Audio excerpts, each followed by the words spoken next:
Hello everyone and welcome to the Commando cast. I'm Andrew. I'm Brenton. And today we're going in depth on Yoda, Leia Boushh.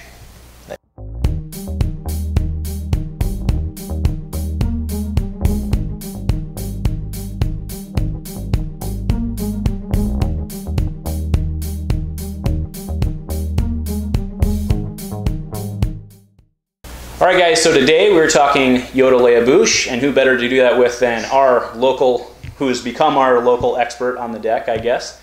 This is Brenton. Brenton, why don't you tell everybody a bit about yourself? Sure. I'm a big Star Wars nerd, and I have done some card gaming before, pretty much Pokemon, so did that a few years back, but found Star Wars Destiny basically right about the time of the Way of the Force release, and have pretty much been hooked ever since. Awesome. So the reason I wanted to go in depth on Yoda, Leia Boushh today is because I actually tried to build it like the first weekend it came out, first competitive weekend we had, and the deck just crashed and burned, or my version just crashed and burned when we were doing testing with Amy. So you've been having a fair amount of success with it, been in a lot of finals.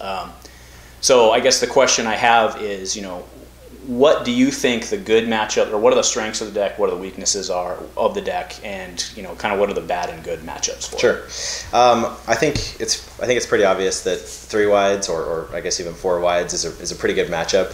I think that Thrawn Snoke is a pretty good matchup, but it does depend on the version of the list you're running. We'll talk about later. I am running Salvage Stand, but I think 3 wides obviously are a much better matchup because every time you resolve those Leia specials, you're gonna have more damage. The more sure, and can you just bring everybody up to speed on what Leia's special is? Yeah, so Leia's special, when you resolve it, you do 2 damage to each of an opponent's character unless they pay you 1 resource. But if you have a villain card that you can spot, they would have to pay you 2 resources. So again, if they have 3 wide deck, it's not uncommon to be able to do 12 damage on the first turn, just as long as you resolve those 2 Leia specials. Right, and then Yoda, of course, we all know Yoda painfully, right? Yoda will let you flip into it, get the money you want, right? Makes it relatively easy.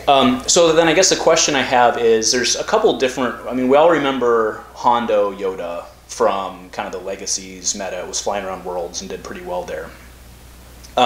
Is that really the way to play it, or is it kind of a different setup than that deck? Yeah, I wasn't around in the Legacies meta, so I never have actually played Yoda Hondo, but I've heard it's pretty similar. I think I include Cunning in my deck, and so I've heard that that's a similar sort of mechanic to the Yoda Hondo deck. Yeah. That card I think is really good. If someone else throws a treasured down, you can use their treasured. But I've heard that it is similar. Again, I think it kind of depends on which villain cards you include. So I think the inclusion of Salvage Stand makes it a little bit more control-y, choky of a deck than perhaps Yoda Hondo would have been. Yeah. So let's go ahead and move into that, right? So I think like you said, what really defines the way that you play this deck is because you get with Leia, you get 5 yellow villain cards that you can include in your deck. And obviously the 5 cards that you choose can define quite a bit of kind of your playstyle in the deck. So what 5 card, and you may not have even finalized, right? But what 5 cards do you prefer, or have you found to be very useful? Yeah. Hopefully I'm still continually tweaking, but right now I'm running similar to sort of the Artificery list that Flaccid Baron won the Atlanta Regional, which is 2 Salvage Stands, 2 Grappling Boas, and 1 Backup Muscle. When I first started, I had a list that had 2 Deja Vus and 2 Relentless Pursuits, so you could sort of move a quick 4 damage over. But right now, got the 2 Grappling Boas, the 2 Salvage Stands, and a Backup Muscle, which again is sort of more of a control-oriented package. Sure. So the Grappling Bow, obviously, I'll put up the Grappling Bow. This, I think, should be an auto-include, I would think, in the deck. It's a really 2-cost. Yellow. It's a 2-cost upgrade, 1 melee, 2 melee, 2 for 1 melee. I think a discard and a discard. Yep, I don't 2 discards, remember straight up. But the real advantage of this card is when you hit a character, you can remove 1 of their character dice. Yep. And that's pretty strong, right? Because it's doing something that you're going to do anyway, which is put damage into them. Yep. So that card, I think most would agree that that's an auto include. Yeah. The other kind of flex slot. So let's talk a bit about Salvage Stand, right? So Salvage Stand, again, I'll put it up, but Salvage Stand is when you roll a resource, you can exhaust it to take away an opponent's resource. Yep. So what you're trying to do with that is choke them. Yep. Right. And you're not only choking them for their money, but you're choking them so they can't pay you for Leia. Yep. Right. So I mean, that's pretty straightforward. But that's why I think it's the include of that card. You can go either way, right? Because with the old Yoda Hondo, right, the idea was, well, you're either going to take 3, or you're going to give me the money I need to drop another upgrade. So are you playing a lot of 3-cost upgrades? Are you really after money, or are you just trying to make sure you plow the damage in? No, it's pretty much, I'm playing mostly 2-cost upgrades, but a lot of high-cost events, so hyperspace jumps, entangles, beguiles. Sure. I've included repulse, which I think is a sneakily Repulse good is card. pretty good, yeah. But yeah, it's I've found typically that people won't pay you. Especially when you have a villain card showing.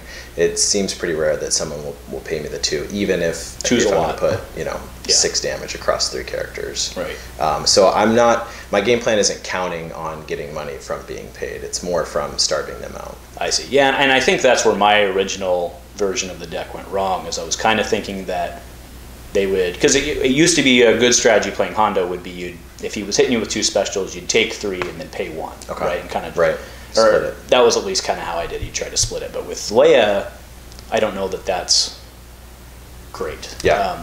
Now the other advantage with Salvage Stand is that it's a villain card, which triggers your ability, and it just sits there and stays in play, right? So it's not, if you lose somebody who has a grappling bow, that ability stays active, right?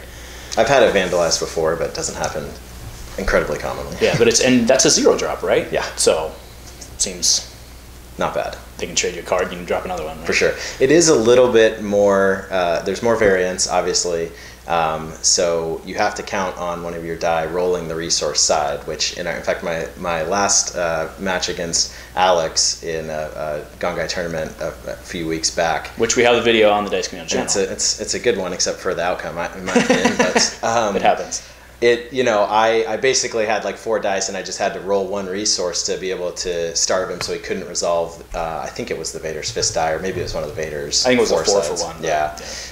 And I couldn't get it. So it does kind of add some variance into the deck. Sure. And Yoda doesn't have money. Is a drawback. Yeah. Right? So you're basically depending on your upgrades, and which all the most upgrades, of your upgrades have money, right? Yeah, all of them except grappling bow. Except grappling bow. Yep. Okay. So then you said you're running your 5th slot as backup muscle. Yeah. How do you feel about that? Not great. I don't think I've ever gotten all 3, actions out of it. So. Sure. Well, I feel there's not a lot of games these days really going 3 rounds, and if it goes to that 4th round, it's probably mostly over anyway, right? For sure. And it's resources are, I don't think I'm an expert with the deck by any means, but the top level play is deciding where to spend your resources, and I don't think that the 1 is worth that spot. So I'm trying to figure out. So have you been thinking about anything else? I kind of like Relentless Pursuit. It's not you won't be able to use it to spot, but it is a powerful sort of surprise, trick up your sleeve card. I think I didn't mention some of the bad matchups, I guess, which are 2 wides, particularly Vader, but a lot of decks these days, I think, are having sort of a little, but they can just soak a bunch of indirect, whether it's Wolf or Greedo or someone. And Leia doesn't do indirect damage, but functionally she kind of does because her specials are spreading that damage out.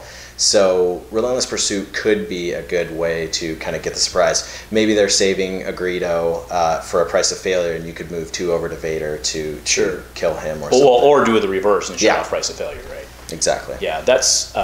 I actually, the Relentless Pursuit thing, because if I recall when you were running that version, I think in our game, didn't you do, I think I was running a 3-wide, and I think you did 4 to everybody. And I think you were running Jin Cassian. So my first version, I was running 2 Deja Vus, 2 Relentless Pursuits, and I think 1 Grappling Boa. But so yeah, with the Deja Vu, you get it out there, you play Relentless Pursuit twice, basically. Right. So he wasn't expecting. Move 4 damage. Yeah, right? You hit for 4, and then all of a sudden one guy just took 8. Yeah. Right? Yeah. That's pretty good. So, in my original version, which, like I said, was a failure, disclaimer, right? But I was running armor plating instead of Force Illusion because I hate chucking cards for Force Illusion. Sure. I know Mike's mentioned on here that he hates Force Illusion too. Yeah. Well, it'll keep you alive, especially when you're taking 7 from Vader or something, right? And I was also running On the Hunt. Okay. because it gives you that, you put it on Yoda, it's not yellow only. You can throw it on Yoda, and if you need to take shields, you do, but the real thing is you can make a money and then flip and then remove a die if you have to. Yep. And then my spicy tech was I was running buyout in case they were paying you. Okay. You could have, I mean, because Yoda can make his money on his own, right? Sure. So that was my spicy tech, was in case they were paying me, I could just, take 5 or 6 cards at some point. Fair enough. So, but again, obviously you've been having significant more success. The salvage stand one is the one where I think is really the interesting card in the selection, because I think if you play salvage stand, you have to play, like you said, 2 cost upgrades. Yep. You got to get the treasured has a resource, the ancient has a resource, cunning has a resource. So it does change kind of the upgrade suite that you bring, I think. Well, but the also because your offense theory being that you're trying to prevent them from being able to pay you. Right. Therefore, you shouldn't be counting on getting money. Sure. Right. Yep. So then not playing that, if you were not playing salvage stand, would you go back to the relentless pursuit? Probably. I mean, I still don't think that I would run, the big heavy upgrades, because a problem that I've had a lot is, or I think rather opponents have, is figuring out who to focus between Leia or Yoda. Mm-hmm. So my strategy is usually to split the upgrades that I have on. Obviously, cunning has to go on Leia. So if there's restrictions, I'll put them on the appropriate character. But I've tried to split the upgrades to make it more difficult for an opponent to choose who to focus. Because if I throw, a big upgrade onto Leia, they're instantly going to focus down Leia. Same deal. They're going to target Yoda if I put a big upgrade on him. Sure. Yeah. And then are you playing 2 second chance? Yeah. Yep. Okay. But yeah, ultimately, I'm planning on them not paying me, so I'm not planning on making a ton of money. Yeah. I have thought about. I would probably, if I take the salvage stands out, I think fair trade is kind of a spicy card, especially if people are working on getting 4 or 5 resources for a rise again or a fist. If you have that one resource out there, fair trade can kind of be a because none of the decks in the meta make money these days, right? Right now, resource generation is really hard to do these days. Totally. So okay, no, that's great. So what I'd like to do, actually, I want to move on slightly, and I want to actually start asking you about specific cards in that in the deck and what you think about including them. So the one I want to talk about first, actually, is one that blows my mind that I haven't seen in any list, and I want to know if there's a reason why. So Ezra's lightsaber seems like it's a redeploy that costs 2, and it has a special for Yoda. So I'm curious why I haven't seen it in any list so far. Yeah, it could. I would think about taking Energy Pike out for Ezra's, but I'm not sure why. Like, I think Treasured would be better than Ezra's. I know it has the redeploy. I mean, the redeploy is the benefit. Otherwise, Treasured's basically Ezra's, except you get to draw a card, and occasionally it can do the 3 unblockable, right? Sure. But again, if I put a it's not unblockable though, right? Treasured is not unblockable, is it? Treasured is unblockable. It is unblockable? I believe so, yeah. Yeah, so it's the 2 unblockable or 3 if you have 5 cards in hand. And you get to draw the card, which is really nice. So I'm always going to play that over Ezra.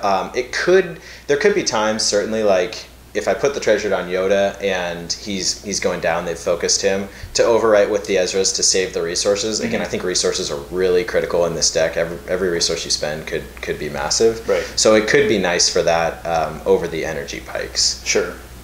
It does have the resource side, so it still could hit salvage stand. And that was one card I was going to ask you about, was the Energy Pike. I'll put it up. So Energy Pike's another 2-drop, 1 melee, 2 melee. It actually has Leia and Boushh on there, so it's kind of implied she's supposed to work together.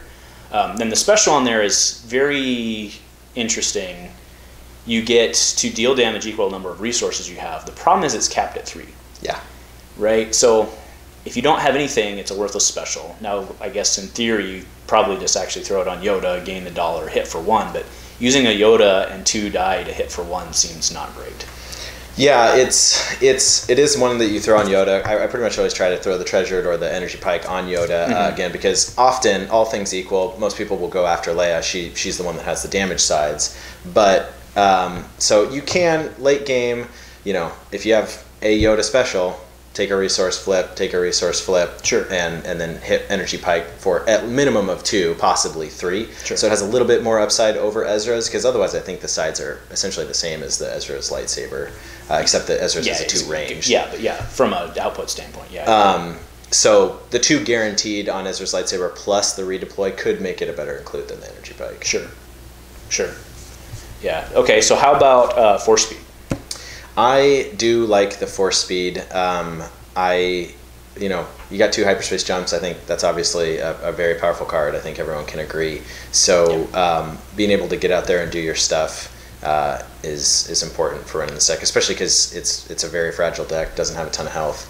So 21 health, right? Yeah, 21. So I like the force speed as the include, just to be able to get out there and do my stuff. Okay. Yeah. Fair enough. And then two of them. Yeah. Okay. Yep. Yeah. Because if you're gonna run one, you may as well run 2, right? Right. Yeah. Fair enough. All right. So then, how about ancient? So you already spoke to treasured, and I think treasured probably grabs ancient slot, but on the other hand, ancient is just a good card. I mean, there's no secret there, right? Yeah, for sure. Everyone knows that one's pretty good. It's I think that I've been toying with actually the energy pike and the ancient slot. So I like treasured as a basically 2 of even over ancient. I think having the drawing a card and the ability to flip to the special for unblockable damage with Yoda is really good. So that's why I originally had it over ancient, but I have included 1 copy of ancient just again because it's really good. Oh, just 1 copy. Yeah. Okay. It has a resource side, so it works with salvage stand. It just doesn't, it has 3 damage sides, essentially the same as treasured, except that 3 of them require you to have another melee dice showing, whereas the treasured only requires you to have 2, or has 2 sides where a melee die has to be showing. Right. So it's definitely a toss-up, maybe personal preference. Again, I have found that I want to be fast, so sometimes I don't quite have enough actions to heal with the ancient. I also think that I forgot to heal with an ancient in one of those featured matches against Alex. If people get blown away, they get blown away, right? Yeah, so, for sure. And actually, in that match, again, I recommend people go watch it so you know what we're talking about, but I think that not healing, like you were so far behind that 2 points I think didn't make a difference, and you needed the extra die to get back in. For sure. So in a lot of times the treasured, drawing that extra card is huge. That could be the removal you need, or it could be the hyperspace jump, or the second chance, something like that. So yeah. Okay. Yeah. Fair enough. And then what about? I mean, we already kind of talked about that you're running more of the lower profile suite, but OB Saber. So OB Saber has some pretty good melee sides on it, but the special is gain a shield and then deal unblockable equal to the number of shields on your character, which with Yoda's pretty good. Pretty good late game. Pretty good. Right? So, I mean, you already kind of answered that, I guess, that it doesn't fit into your deck. But if you were going to go with like the non-salvage stand version, are you doing that? Are you thinking more light bow? Where would you go there? I initially had light bow in there. So one of the problems that I've encountered with my current version is shields. So shields are kind of hard to get through. Pretty much, I think treasured is the only. Because you're taking money. Well, shields are hard to get through. Yeah, decks that run shields. So say they load Vader up with a bunch of shields, or it's a Yoda vehicles deck and they've got 3 shields on Yoda. I don't have in my current list a good way to get through those shields aside from treasured. So Obi's could be good for that. I initially didn't include it again just because resources I think are so critical. So the 1 extra money that I would pay for an Obi-Wan that could die very easily, Leia could get blown off the table, or Yoda could get blown off the table, could have been spent for an overconfidence that would have kept them alive. So I always feel pretty money starved, and didn't feel like I could include those higher cost upgrades, but I do kind of need a way to deal with shields in this deck, so it could be a good choice. Yeah, fair enough. Yeah, it's really funny to hear a Yoda deck talking about being money starved. Yeah, right. But yeah, so no, I mean I hear you. So okay, how about any spicy tech cards you've been playing around with, or? Yeah, I mean the Deja Vu again I think was my go-to, and I'm still trying to figure out how to make that work. Again, I think your choice of villain cards totally changed the package that you're going to run the deck with, which is something I like about the deck. It means it can be run in a lot of different ways. But so I would run the Deja Vu with Rebels and Impulsives and the Relentless Pursuits. But that's really the only spicy thing I got. I'm still working on my spice levels. Yeah, fair enough. Okay, so now let's go into the anti-Yoda Leia, and let's talk about what do you need to do, right? If you're sitting down across the table, not even in a mirror match, right? But if you're sitting down across the table from it, what's your having played the deck, Yep. what do you want to see somebody not do? Yeah, hopefully Alex and the other people who play at Gun Guy aren't listening to this, but he's got it figured out already, I think. I don't pay them again. I think unless it's going to be lethal, I wouldn't pay because that's just going to make it easier for them to do what they want to do. And I typically would try to burn Leia down, round 1 or round 2 before they can find the second chance. Sure. Those are the big things. If you can do that, you should be able to. They're very fragile, so it's relatively easy to get one of them off by the start of round 2. Okay, so you're thinking Leia should be the first target? All things equal, yeah. I mean, if Yoda has 2 upgrades and Leia doesn't have any, then I would go for Yoda. But all things considered, usually I would go for Leia. Yeah. Well, and in today's meta, aside from like Thrawn Snoke, where they're going to be able to choose where to put the damage anyway, you've probably already committed before they have 2 upgrades on the table. Yeah, I would think. Exactly. So yeah. Okay, so Leia's she's obviously your straight damage dealer. Yep. But, once Yoda gets a bunch of stuff on him, he's pretty dangerous. So. Yeah. Yeah, and the other thing, I guess it comes before the match, but would be to not play 3 wides. Again, I don't think that she's going to, I think a lot of players are scared about her, so it might be having them shy away from 3 wides, which I think is somewhat valid. Unless we see sort of her decline, she just does better against 3 wides. I mean, again, yeah, sure. It's moderately easy to resolve both of her specials, so that's 12 damage on round 1, which is pretty heavy. Yeah, that's right. So actually, that reminds me. So the artificery list, yep. He actually ran a force wave. Yeah. Is that necessary? I think. And someone could correct me if I'm wrong. I think because he was on a podcast for Artificery, and I think that he ran it because they forgot their ancients or something. So he just replaced it with the Force Wave. I don't run it again. I think money's too tight. So it is a lot of damage, but I think your matchup against a 3-wide is already going to be slightly in your favor, and Force Wave's just one of those cards that can really swing the battle in your favor against a 3-wide deck, but I'm already comfortable without that upgrade, just with Leia herself. Yeah, the only counter would be that they can't pay off the Force Wave, but it also, not only is Force Wave a 3-drop, it costs you $1. Yeah. So exactly. Yeah, I don't know, but yeah. Anyway, I thought that was an interesting include. Otherwise, the deck seems pretty good. Yeah. Right. Obviously it did good work. So. Yeah. I think he was something like 8-0 against Thrawn Snoke, and obviously that's we're past that era, but it still does really well against 3-wide. So why is it so good against Thrawn Snoke? I think because every resource counts for them, and he ran the salvage stand package as well. So even being able to get rid of 1 resource means that they aren't able to pay for that other chance cube or that sort of control over the resources. So you're thinking early in the turn, because where my head went was, once they've got 4 ties on the table and you can, putting snoking Thrawn for 1 damage to save 8 seems pretty good. Yeah, right? Yeah, it seems pretty good. But I think that the salvage stand again just is able to disrupt, and because Thrawn Snoke makes a lot of money, but they need every single one of those resources. They have all their ties, and they've got their big hitters, so they really need all those resources. And the grappling bow is really nice too. Just being able to snipe one of those Snoke 2 focuses really, I think, limits some of the effectiveness of those ties. Sure. Yeah, or grappling boa the Thrawn, one of the Thrawns away, and make them work for it. Can't Snoke Thrawn if you don't have a Thrawn out, right? So exactly. Okay, great. Well, do you have kind of getting off the topic and wrapping up? Do you have any other decks you've been working on? Yeah, I think that there's a Talzin deck out there somewhere that's going to be good. Well, you know what I was running last week? I was running Beckett Talzin. Okay, I like that deck. Yeah, I think that's a good. Are you running the Force Powers or I ran Fist. Sith Holocron? Okay, Fist. Yeah. I do not like the Holocron. Okay, I'm not a Holocron fan. Too much variance, or I just got burned too many times in Awakenings. It's getting too many stuff in your hand and not a Holocron, or Holocron and not enough Force Power. So yikes. Plus, it's an odd, or it's an even. It's even, sorry. Sure.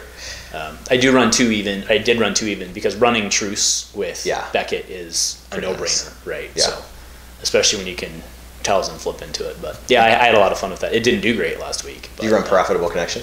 Yeah. Okay. So then you can, if you do get a first turn, you can very easily exceedingly easily get a fist down first turn.